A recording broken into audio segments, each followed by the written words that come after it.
Shahadat of Sultan Muhammad Fateh, simple English. But also a man of deep faith and vision. After ruling the Ottoman Empire with justice and strength, his final days came quietly, far from the battlefield. The Last Journey. In the year 1481, Sultan Muhammad Fateh planned a new military campaign. Some historians believe he wanted to march toward Rome, while others say it was another major expedition. Even in his last days, his spirit was strong. But during the journey, the Sultan suddenly fell ill near Gebze, close to Istanbul. Severe illness. The illness became worse day by day. Strong pain spread through his body.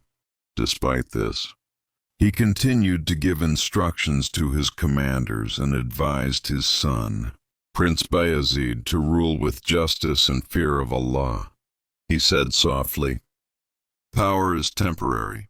Only faith and justice remain. Suspicion and patience." Many historians believe that Sultan Muhammad Fateh was poisoned by his personal doctor, possibly under foreign influence. However, this was never fully proven. The Sultan showed patience and trust in Allah. The moment of Shahadat. On 3rd May 1481, Sultan Muhammad Fateh returned to his creator. He was 49 years old. His lips were moving in prayer. His heart was calm. The conqueror of Constantinople had completed his mission. Grief of the Ummah. When the news spread, the entire empire went into mourning. Soldiers cried. Scholars prayed. Ordinary people filled the streets of Istanbul with tears. He was buried in Fateh Mosque, Istanbul, the mosque he himself had built. An eternal legacy.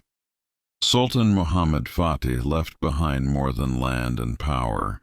He left justice, knowledge, courage, faith.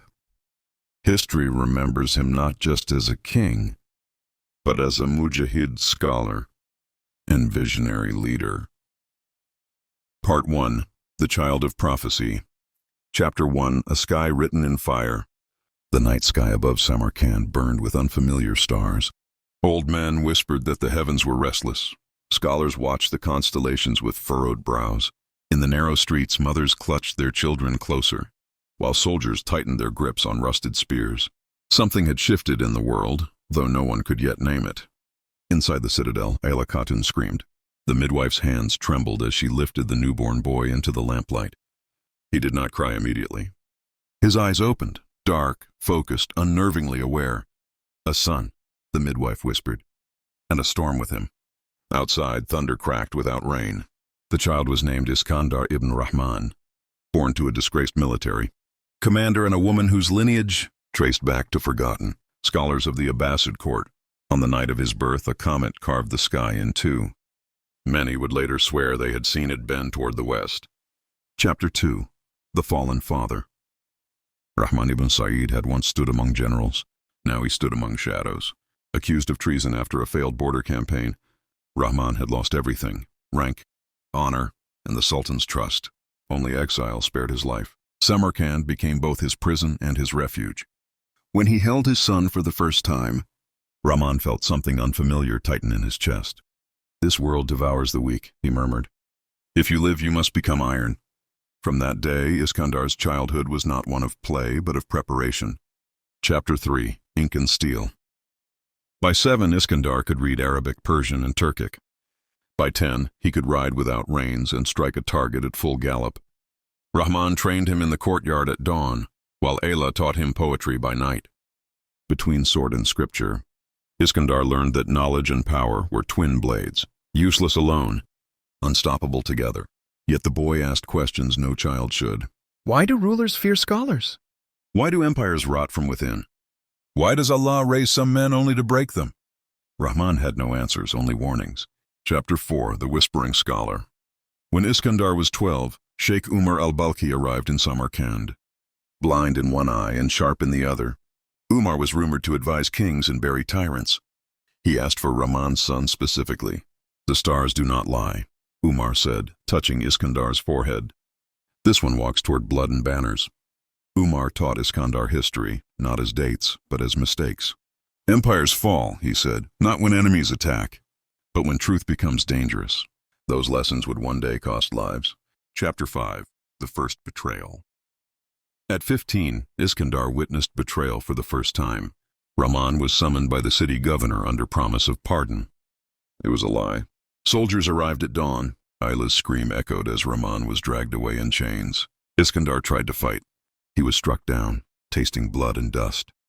That night, Rahman ibn Sa'id was executed quietly. No trial, no witnesses. Something in Iskandar died with him. Something else was born. Chapter 6. Exile of the Sun. Samarkand became unbearable.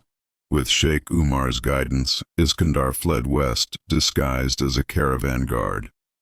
Behind him lay his mother's grave. Ayla had not survived her husband's death. Ahead lay Anatolia, fractured by rival Beyliks, watched by a crumbling empire whose crown still glittered in Constantinople. Umar's last words followed him like a curse.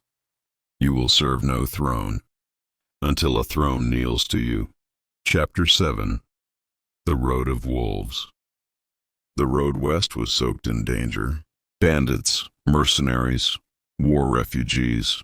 Iskandar learned that courage alone was useless without cruelty, and cruelty meaningless without control. He led men older than himself and took them.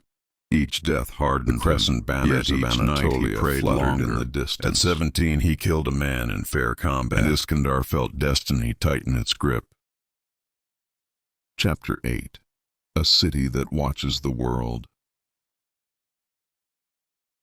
He first saw Constantinople from a hill at sunset. The walls rose like a challenge carved in stone. Domes caught the dying light. Bells rang where once only silence lived. "Every empire believes itself eternal," Sheikh Umar had said. Iskandar smiled grimly. "Then let them believe," he whispered. "Until I arrive."